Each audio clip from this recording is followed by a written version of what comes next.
Here we have the 2021 Aspen Trail LE 26BH by Dutchman.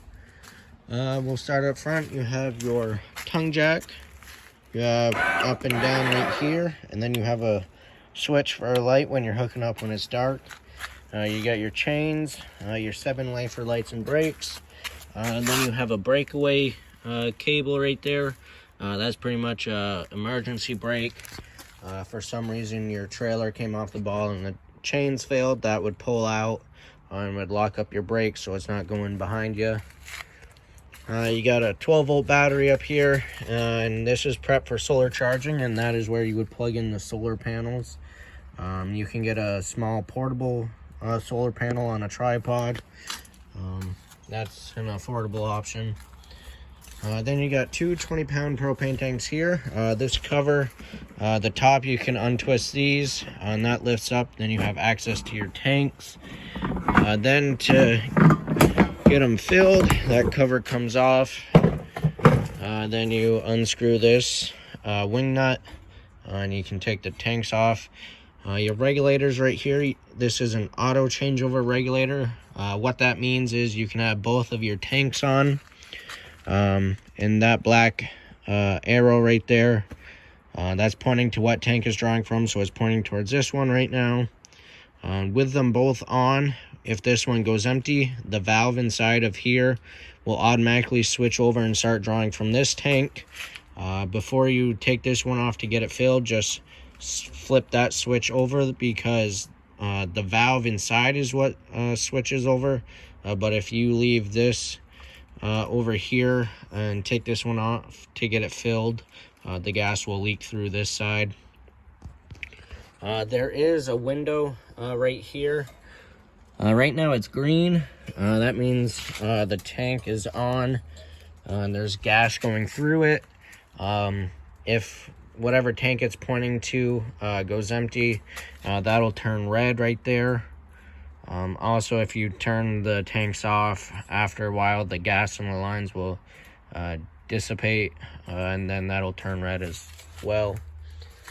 So that's a good way to tell how if your tanks have anything in it or not. And then you just close this back up for travel and tighten down the knobs to hold the top on. Alright, moving down the side, you got a storage compartment right here.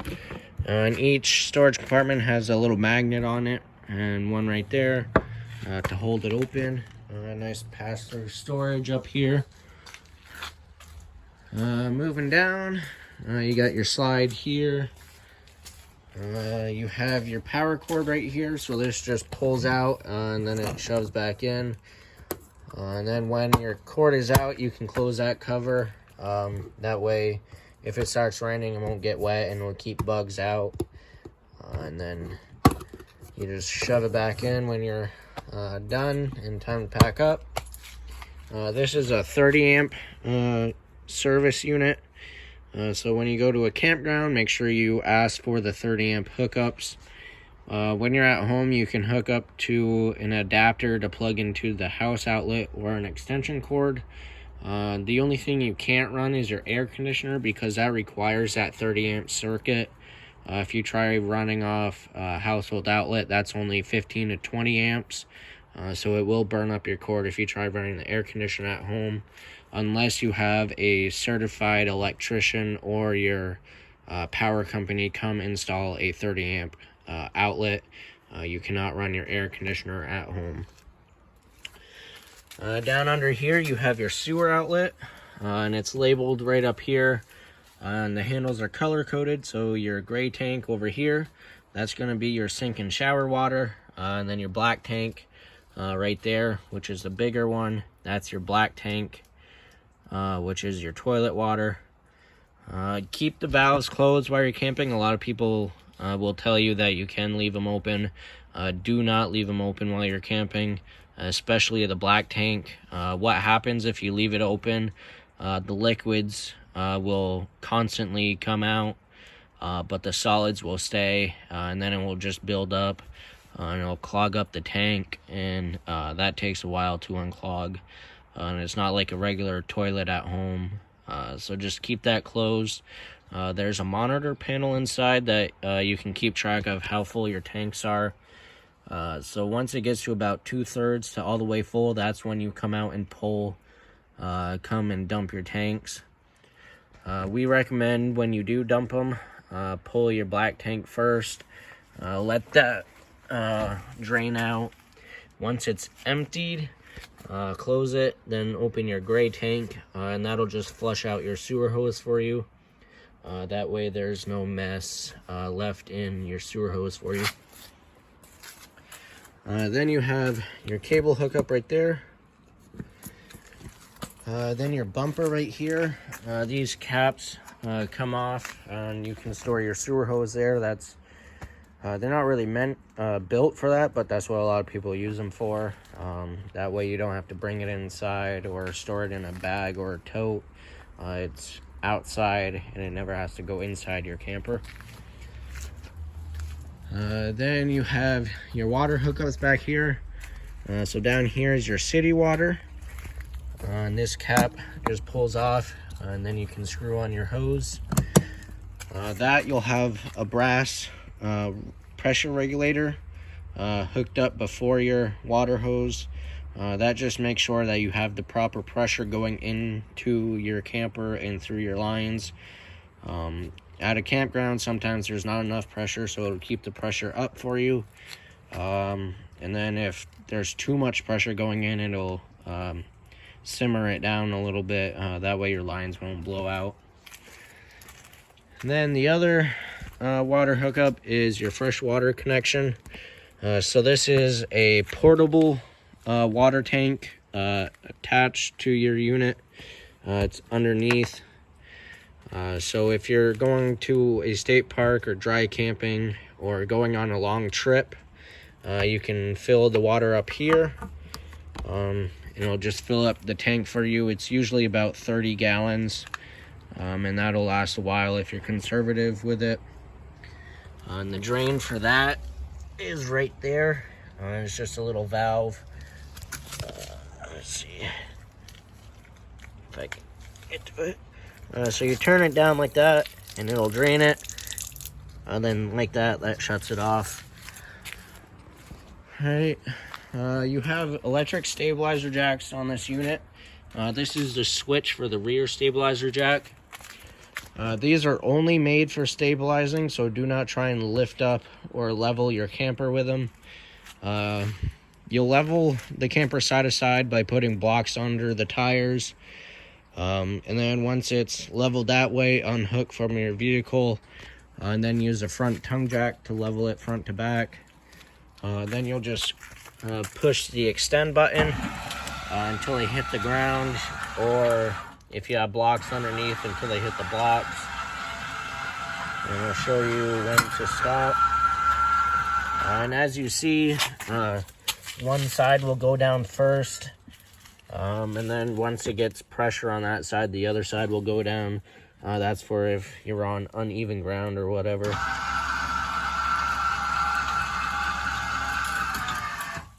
Alright, so once it touches the ground, you'll hear the motor kind of wind down a little bit, and you'll be able to see the camper pick up a little bit.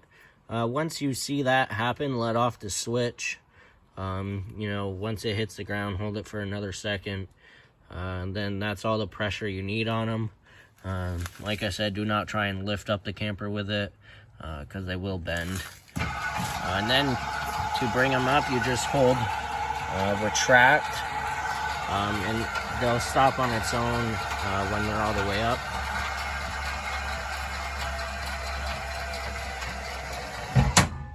There. All right, moving down further, you have your furnace right here. This is the exhaust for it. Make sure nothing's in the way of that when you're using it.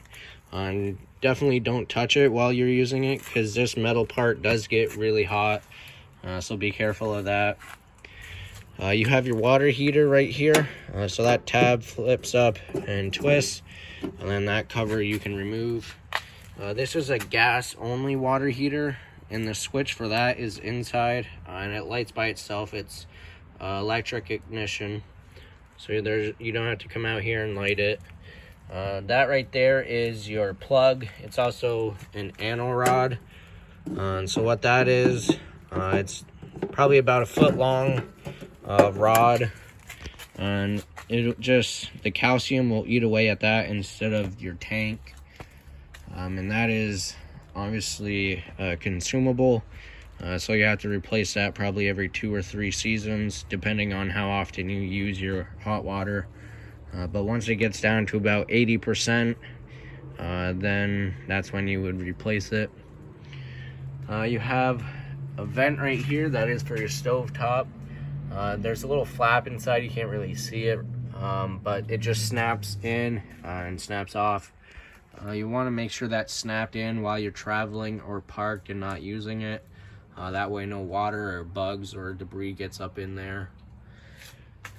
Then you have an outlet right here. Then you just have the front stabilizer jacks right here, and the other side of your front storage compartment.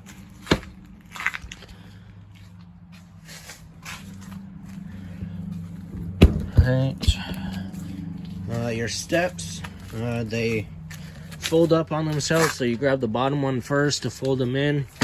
Then you grab the next step, then it just folds all the way in.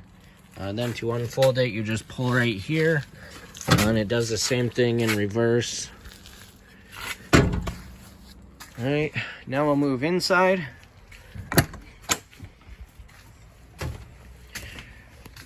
Okay, moving in, we'll go to the bedroom first. So to the right is your bedroom. So you have some wardrobes on the sides. Then you have 2 sliding doors with locks on them. It'll be in this position for traveling, and then it'll open up like that, and then there's a lock on this side, so you can lock the doors closed for privacy.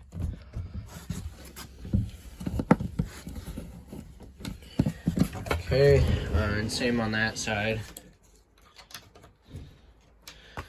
Alright, to the left of the entry door when you walk in, up above the sink, you have your monitor panel right here. So you can push each button to tell you how full your tanks are and how charged your battery is. Then you have the switch for your water heater. So flip that on, that light will come on. Once it goes out, that means it's lit. Usually it takes a couple seconds to think and then light. If it goes out and then comes back on, it means it did not light. All you have to do is just turn it off, check your gas tanks, and then try it again. If you're using your freshwater tank, you have a water pump switch right here. So that'll come on, and then once it builds up pressure, it'll kick off, and then every time you open a faucet, it'll turn back on again, and then repeat. A couple light switches. You have exterior lights right here, lights under the awning and in the speakers, and then your interior lights. Then you have your awning switch, so you have extend and retract.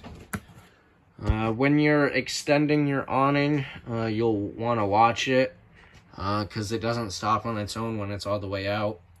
There'll be a valance that'll fold down, and then you'll be able to see the bare tube. Once you can see that, let off the switch, and then it's all the way out. If you keep holding the button, it'll roll it backwards, so just be careful of that.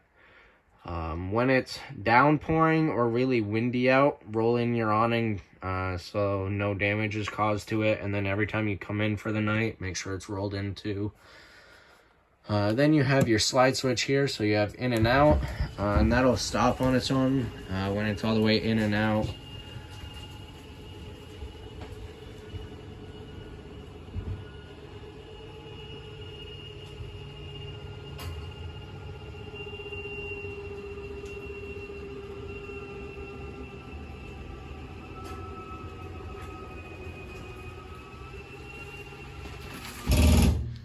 And then you'll hear that motor clicking. Once you can hear that, let off the switch immediately.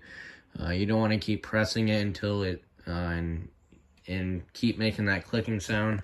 Then it will burn up your motor. That clicking sound indicates that it's all the way out. So you just let off the switch and it's all set. Alright, you have your entertainment center right here. You got TV hookups up there, and you can mount a TV on that wall. Same thing in the bedroom on this side. TV hookups, and you can mount a TV there. You got your radio right here. This is Bluetooth as well. Then your fireplace is right here. Then you got a jackknife sofa right here. To fold it down into a bed, you just pull this strap. Then it goes into a bed. And then you pull the strap up and then pull the back of it. And it'll go back into a sofa. And then this also has, it's a reclining sofa, so you can got your levers right there to recline it. Well, it only has a footrest, it doesn't lean back. Alright, your kitchen area, you got your sink, some storage, more storage underneath. You got your stovetop right here. This folds up. Then you got your 3 burner knobs right here, and then you got a sparker to light it. So just like that. And then you got a little light around each knob. And then underneath the stovetop, you got a little drawer that kind of looks like the oven, but it's just a drawer. You can store pots and pans in here. You have stovetop light and fan. Then you have a household microwave. And then your fridge right here. So you got your controls up here. So you got your power button. So you press and hold it and it will come on. And then the plus and minus is your temperature control. Alright,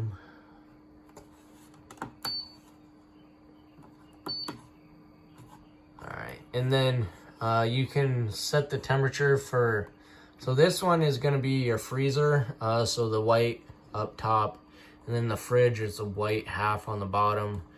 So you can set the freezer temperature to 4, goes all the way up to 5. Then the fridge, you can set that. I would leave the fridge at around 3, that's a medium. And then you have a nighttime, so you press that at night, and then it'll go into like a night mode, so it's not trying to make it as cold as possible. It'll save a little energy. Then you press and hold it to turn it off. Alright, so that's the fridge. And you got little handles right here, so you just press that in and it opens up. And this is a built-in lock with it, so you can't open it unless you open that. And then your freezer. Some storage. And then underneath here, this is your converter. So this is where your fuses and breakers are. Then you have your thermostat right here. So you got your mode control button right there. The first one is the fan in the air conditioner. So you can turn that on low and high. And that's just to circulate some air. When you're using your air conditioner or furnace, make sure that's in auto. And then you can turn it to cool or furnace. And then the plus and minus is to change the temperature. And that light will go out after a few seconds. Bunk area right here. You got a light, USB port on the top. And then the bottom you have an emergency exit and a light down here. Then your bathroom, you have light switch right here. So you got your sink, some space underneath for storage, and then the medicine cabinet. Then your toilet with the foot lever right here. If you press it a little bit, it'll add water. If you press it all the way, it'll flush everything down. Then you got your tub and shower. And it does have a vent with a fan in it. And that black button at the end is to turn the fan on. And you do have a hook to hang towels. And then the last thing is a dinette.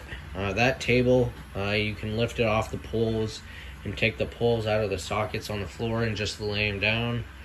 And then you can lay the table on these blocks right here, and then just put the cushions on top of it, and then you get a nice little bed right there. So that is everything to do with the 2021 26BH Aspen Trail.